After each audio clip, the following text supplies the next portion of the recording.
חושב שכמעט מעולם לא התבטאתי בוועדה, אני כבר פה קדנציה שלישית או רביעית, אבל תראה, אני נראה חרדי קלאסי רגיל ואני כזה. אני משלם בחודש יותר מ-50% מההכנסות שלי הולכים למדינת ישראל. אני מדבר איתך על 53-54%, כולל מס יסף. אחלה? הכל. ואני אומר לך, רוב החרדים שאני מכיר סביבי כמוני. אני מתנדב באיחוד הצלה, כמוני יש 5,000 מתנדבים שעוזבים את העבודה, עוזבים את הבית בכדי לעזור לעם ישראל. כל אחד בחלק שלו. ובינינו אתם לא באמת רוצים אותנו בצבא. אתם לא באמת רוצים אותי רמטכ"ל. אנחנו נותנים מעצמנו המון, וכשאני שומע, אני אומר לשפה גזענית, שפה אנטישמית. אני הולך ברחוב, אנשים מקללים אותי, על מה? אני לוקח מישהו משהו, אני משלם על המיסים יותר מכל אחד אחר. וואו, זה היה חזק, אני חייב לומר לך, זה היה חזק, אוקיי? אני הכרזתי היום על אוגדה שאני קורא לה אוהל, אוגדת הסיוע לישראל, וזה החבר'ה האלה. יש לפחות, יותר מאוגדה, זה כמעט 2 אוגדות, חרדים שמתנדבים לא 3 שנים, אלא כל החיים. אם זה זקה, אם זה איחוד הצלה, רשמתי לי פה קצת, אם זה ארגון ידידים, שנייה, אל תהרוס לי, אם זה בתי חולים, אם זה חבר'ה, יש ים בקבוצות, רשת רצינית להסעות חולים והעברת תרופות. מי מאיתנו יעשה את זה? ידידים. אני, ישראל בן יתרו וזהבה אלמסי, משיא משואה זו לכבוד 25,000 המתנדבים והמתנדבות של ידידים. ידידים, בתי חולים, חלוקת אוכל שחרדים עושים, חרדים שמתנדבים לא 3 שנים, אלא כל החיים. אם זה זקה, אם זה איחוד הצלה, לא רק פעם אחת, אלה שנכנסים ראשונים. אני כאיחוד הצלה הגעתי עם החרדים לשם, אצטרובלי מהעץ, עפו עם להבה בוערת, עברו לנו כאן ליד...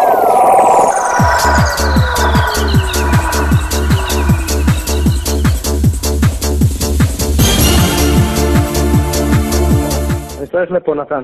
אוקיי, נתן בדרך אליך, מה קורה שם כרגע? טוב, אנחנו בהחייאה לתינוק בן שנה. בהצלחה לכם. אוקיי, בהמשך ברוך השם, התינוק מפונים דופק לבית החולים, ופה אני רוצה רק לומר משהו קטן, על הציבור החרדי. היום אוהבים לעשות דמוניזציה על הציבור החרדי. באותו בוקר, אני גם צריך לחשוף את זה בפעם הראשונה, מד"א סירבו להיכנס לשיחה שלנו. סירבו, לא נכנסו. הם אמרו, אנחנו לא נכנסים להוציא פצועים. מתו לנו לפחות 6 אנשים מאובדן דם. היחידים שנכנסו פנימה, איחוד הצלה. היחידים, תחת אש, אתמול פגשתי אחד מהם פעם ראשונה מה-7 באוקטובר, תחת אש חילצו אנשים, הצילו חיים, כשמערכות המדינה קרסו קריסה מוחלטת. קיבוץ בארי, המקום שידע אולי את מרבית הזוועות של מלחמת 2023, להיות כאן ולא להאמין. פתחנו אלונקות והם כל הזמן הספגו בדם ועשינו הכל. אני חושב שאנחנו עדיין בתוך זה.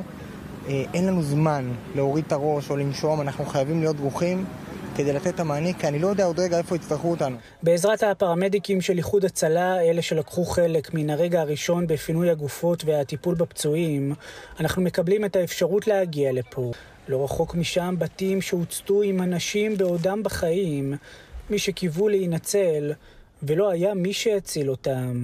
פשוט רואים שהם הרגו וידעו הרגע ואחר כך שרפו את הרכב.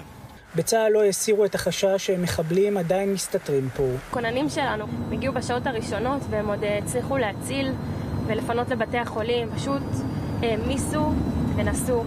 יש לנו נהגי אמבולנס באיחוד הצלה שהעלו גם 4-5 פצועים לאמבולנס. נשמעו לפתע קולות של ירי. שמעו יריות?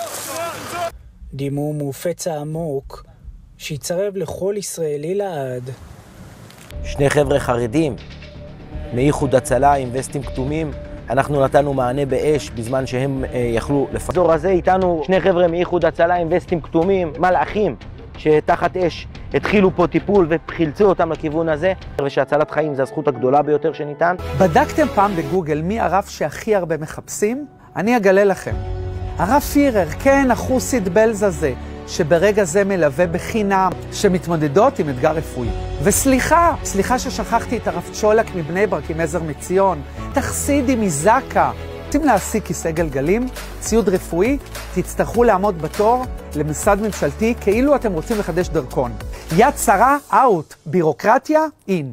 מה קורה בהתקף לב חס ושלום? נכון, אמבולנס זה חשוב, אבל עד שהוא מגיע, יש לכם 10 דוסים בבית שהגיעו עם האופנועים שלהם ומטפלים בחולה ומצילים לו את החיים. ועוד ועוד ועוד. לתקבק מדינה ללא חרדים זה קל, אבל בפועל, בואו נגיד את זה בכל רם. תודה לחרדים. זה החיים שלי. בשביל זה נבראתי, ובאתי לפה, לעולם. מרוויח כאילו ברמה המקסימלית.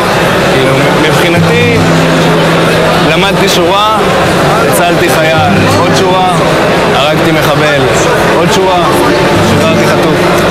ממש כאילו, מבחינתי, העולם הוא סביבי, ואני, כל העולם מושפע ממה שאני עושה. אני רוצה להגיד תודה רבה לכולכם. אני בטוח שבזכות כל התפילות שלכם ושל כל עם ישראל אני פה, ואם לא אתם, יכול להיות שאני עדיין נשאר שם, ותודה רבה לכם.